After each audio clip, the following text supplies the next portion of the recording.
पाठः संस्कृतस्य प्रासंगिकता। संस्कृत की प्रासंगिकता यानी संस्कृत की उपयोगिता, संस्कृत की सार्थकता। तो ये एकांकी के तौर पर ये संवाद विधा है जिसमें एक, दो या तीन पात्र आपस में बात करते हैं और कोई दृश्य नहीं होता। तो ये एक संस्कृत कक्षा की दृश्य है, संस्कृत कक्षा में बात हो रही है। तो कक्षायां शिक्षकस्य प्रवेशः, कक्षा में शिक्षक प्रवेश करते हैं। सर्वे छात्राः उत्थाय अभिवादनं कुर्वन्ति। सर्वे सभी छात्र उत्थाय उठकर खड़े होकर अभिवादन नमस्कार करते हैं, अभिवादन करते हैं, प्रणाम करते हैं। छात्राः सभी विद्यार्थी या सभी बच्चे नमो नमः नमस्कार, शिक्षक शिक्षकः नमो नमः नमस्ते, छात्रान् उपवेष्टुम कथयति, छात्रों को या विद्यार्थियों को बैठने के लिए कहते हैं।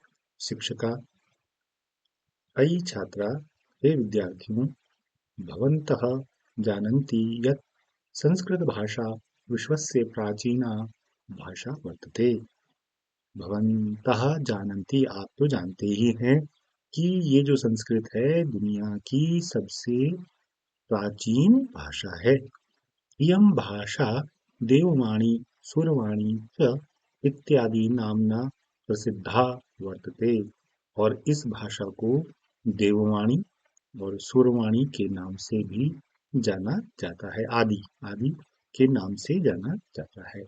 अद्य आज वयम हम अस्या इस भाषा की प्रासंगिकतायाः विषये पठामः। हम आज इस भाषा की प्रासंगिकता के बारे में पढ़ रहे हैं, पढ़ेंगे। छात्रा पुस्तकानि उद्घाटयन्ति। उद्घाटन का मतलब खोलना होता है, उठाना होता है, उठाना होता है। तो यहाँ पर छात्रः पुस्तकानि उद्घाटयन्ति यानी विद्यार्थी पुस्तक को खोलते हैं। शिक्षक को छात्रा, अरे विद्यार्थियों, भवन्तः संस्कृतभाषायाः विषयं किं किं जानन्ति। छात्रों, अरे विद्यार्थियों, तुम संस्कृत भाषा के विषय में क्या क्या जानते हो।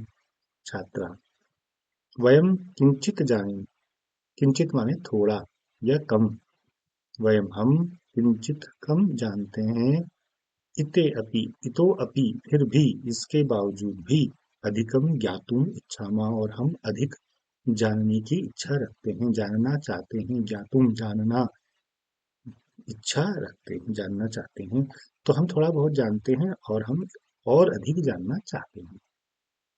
शिक्षक, शिक्षक अब इसके बाद कहते हैं अस्तु, हाँ ठीक है, अच्छी बात है। संस्कृत भाषाया प्रासंगिकता विभिन्नेषु क्षेत्रेषु दृश्यते श्रूयते च। और अब वो कह रहे हैं कि संस्कृत भाषा की प्रासंगिकता, उपयोगिता, उसका जो अर्थ है, उसका जो प्रयोजन है, वर्तमान समय में उसको विभिन्न क्षेत्रों में देखा और सुना जाता है। दृश्यते देखा, श्रूयते सुना जाता है। संप्रति इस समय, वर्तमान में, विश्वस्य दुनिया की अनेकेषु, दुनिया के अनेक देशों में व्यक्तित्व निर्माण,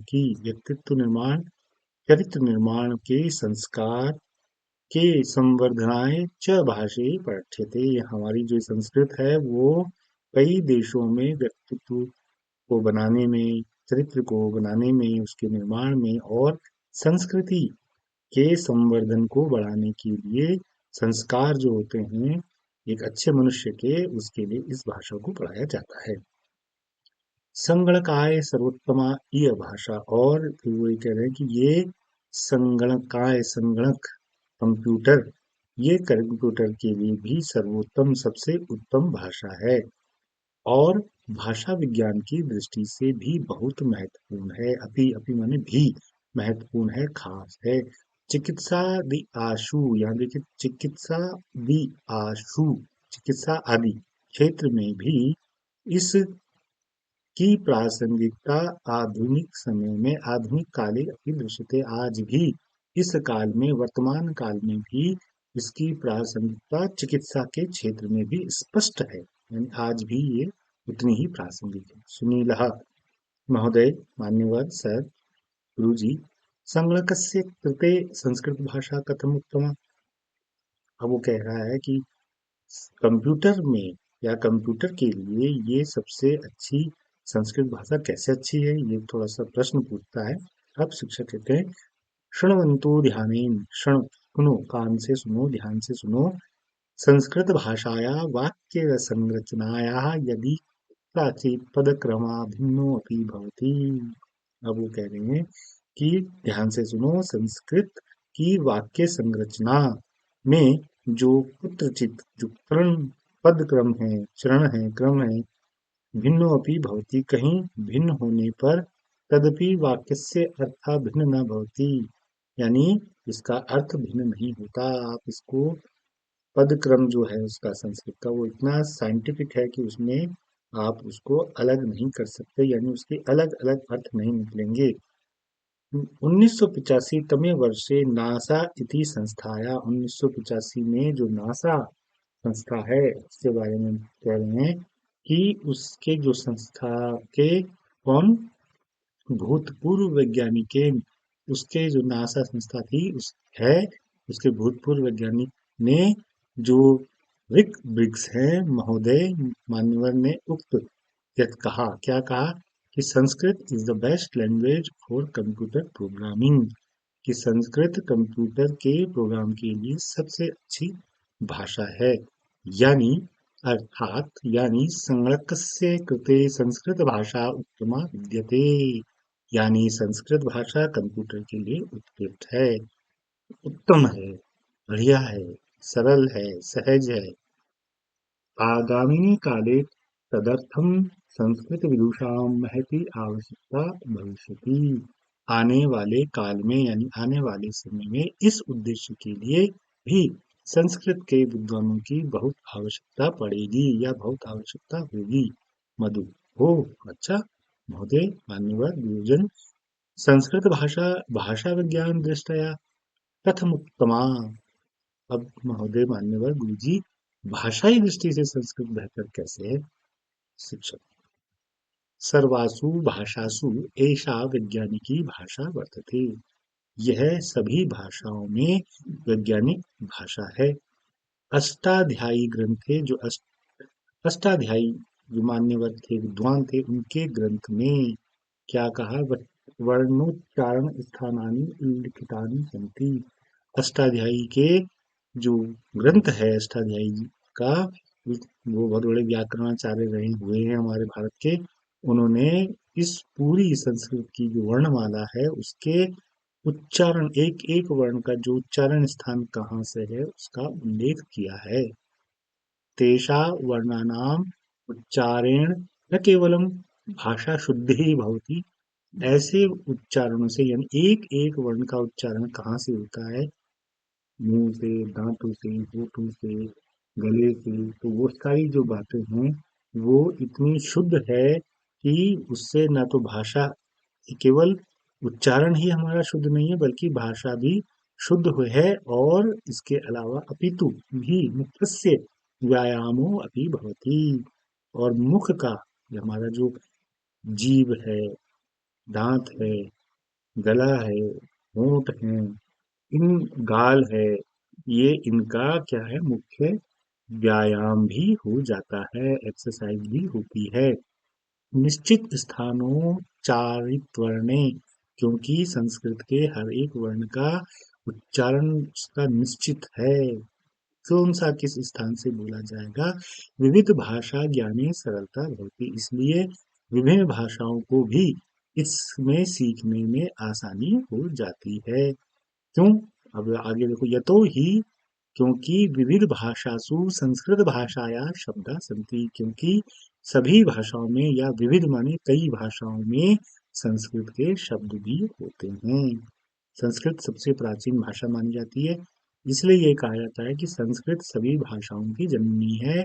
इसलिए ये भी सुनने में आता है, देखने में आता है, जानकार भाषाविद बताते भी हैं कि ये शब्द जो इस भाषा में, ये संस्कृत का मूल रूप से संस्कृत भाषा का है। ऐसी कोई भाषा नहीं है जहाँ संस्कृत की भाषा के शब्द ना लिए गए हों। अतः इसलिए भाषा विज्ञान की दृष्टि से भी इस भाषा का महत्वपूर्ण स्थान है। अवगतम व समझ पाए, जान पाए, समझ में आया, ये कह रहे हैं छात्र। आम महोदय, हाँ महोदय, छात्र सब बोल रहे हैं हाँ महोदय। अब एक और पूछ रहा है कोई देव महोदय, किस्सा क्षेत्रे संस्कृत भाषाया का प्रासंगिकता। चलिए ठीक है, अब चिकित्सा के क्षेत्र में संस्कृत भाषा की क्या प्रासंगिकता है वो पूछ रहा है। शिक्षक उसका भी जवाब दे रहे हैं। क्या दे रहे हैं कि अब यहाँ देखते हैं, प्राचीन कालादेव भारतस्य ऋषयः चिकित्सा विषय बहुषु ग्रंथेषु लिखितवन्तः। प्राचीन काल से ही भारत में ऋषियों ने चिकित्सा विषय पर बहुत सारे ग्रंथ यानी पुस्तकें लिखी हैं। अब देव फिर पूछता है, के च ते ऋषयः, ये कौन कौन से ऋषि थे, किम च लिखितम, और उन्होंने क्या क्या लिखा है। अब अध्यापक शिक्षक बता रहे हैं, अश्वनी कुमारो धन्वंतरी, अश्विनी के पुत्र कुमार यानी उनका पुत्र ने धन्वंतरी, चरक, सुश्रुत और अग्निवेश, अग्निवेश ने जो ऋषि थे चिकित्सा के संबंध में विविध कई ग्रंथ रचे, आयुर्वेद से परंपरा को समृद्ध किया। तो ये पूरा का पूरा एक बार पढ़ लेते हैं कि अश्वनी कुमारो धन्वंतरी चरक सुश्रुत अग्निवेशा दयश्च ऋषयः चिकित्सा संबंधी विविधान ग्रंथान विरच्य आयुर्वेदस्य परंपरां समृद्धं कुर्वन्। तो वो कह रहे हैं कि अश्वनी के पुत्र धन्वंतरी, चरक, सुश्रुत और अग्निवेश ने चिकित्सा पर कई ग्रंथ लिखकर विभिन्न ग्रंथ लिखकर आयुर्वेद की परंपरा को समृद्ध किया। वेदेषु, वेदों में चिकित्सा विषय विविधानि महत्वपूर्णानि तथ्यानि उल्लिखितानि सन्ति। वेदों में चिकित्सा के बारे में कई महत्वपूर्ण तथ्य समाहित हैं, उनका उल्लेख किया गया है। तेषु विशिष्टम, इनमें विशिष्ट तथ्य, कृत्रिम गर्भाधान परखनरी शिशु, कृत्रिम गर्भाधान परखनरी शिशु का भी इसका प्रथम उल्लेख ऋग्वेद के 7वें 33 और 13 में मिलता है। बताइए, ये भी यहाँ कहा जा रहा है, आयुर्वेद चिकित्सा पद्धति विश्वस्य प्रसिद्धः प्राचीनतमा च पद्धति वर्तते। आयुर्वेद चिकित्सा पद्धति विश्व की सबसे प्राचीन मशहूर प्रसिद्ध पद्धति है। अस्यामेव परंपराए आचार्य सुश्रुतेन शल्य चिकित्साया सर्वप्रथमा प्रयोगः कृते। इसी परंपरा में आचार्य सुश्रुत ने शल्य चिकित्सा का सर्वप्रथम प्रयोग भी किया था। ये आ गया यहाँ पे आयुर्वेद में ही शरीर रचना विज्ञान, विकृति विज्ञान च निदानम वृत्ति। इसलिए जो है आयुर्वेद में शरीर विज्ञान और उसमें जो विकृति विज्ञान है, शरीर में कोई विकार आ जाता है उसका निदान समाहित है। अनया आयुर्वेद पद्धतया नैके जना लाभान्विता भवन्ति। और इस आयुर्वेदिक पद्धति से अनेके जना लाभान्वित होते हैं, लाभ पाते हैं, स्वस्थ रहते हैं, निरोग रहते हैं और बीमारियों से निजात पाते हैं। छात्र महोदय, एतत्तु बहुशोभनम अस्ति, ये तो बहुत ही बढ़िया है, बहुशोभनम है बहुत। तब अब शिक्षक कह रहे हैं, बहुत छात्रः, अरे विद्यार्थियों, संस्कृतस्य महत्ता सर्वत्र दृश्यते। संस्कृत का महत्व सर्वत्र सभी जगह चारों ओर दिखाई देता है।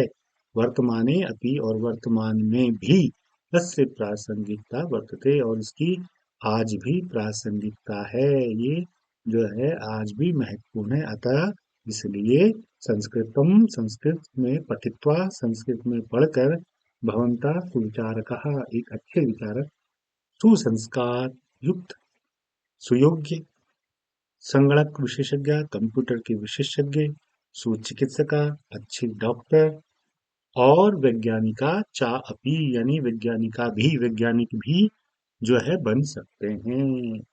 इसका अर्थ ये हुआ कि इस अंतिम पैराग्राफ में शिक्षक ये कह रहे हैं कि बच्चों, विद्यार्थियों, संस्कृत की महत्ता सर्वत्र दृश्यते दिखाई देती है, चारों ओर दिखाई देती है और वर्तमान में भी इसकी प्रासंगिकता बनी हुई है। ये संस्कृत भाषा बहुत महत्वपूर्ण है। अतः इसलिए संस्कृत में पढ़कर आप जो है अच्छे विचारक बन सकते हैं, संस्कारवान बन सकते हैं, सुयोग्य कंप्यूटर के विशेषज्ञ बन सकते हैं, चिकित्सक बन सकते हैं यानी डॉक्टर बन सकते हैं। चिकित्सा के क्षेत्र में बहुत सारी जो अलग अलग विशेषज्ञता है वो आप हासिल कर सकते हैं और वैज्ञानिक भी आप बन सकते हैं। तो ये जो है आपका पाठ जो है यहाँ पर समाप्त होता है। कौन सा? अ, हमारे पाठ का नाम था संस्कृत से प्रासंगिकता। इसलिए इस भाषा में भी बहुत सारा रोजगार है, बहुत सारे करियर की संभावनाएं हैं। इस प्रकार आपका ये पाठ व्याख्या के लिहाज से पूरा होता है। अगली वीडियो में हम इसके प्रश्न अभ्यास भी करेंगे। तब तक के लिए शुक्रिया और स्वस्थ रहिए, मस्त रहिए। और इस वीडियो को पसंद करने पर शेयर भी कीजिए और टिप्पणी भी कीजिए, सुझाव भी दीजिए। बने रहिए। आपका बहुत बहुत शुक्रिया।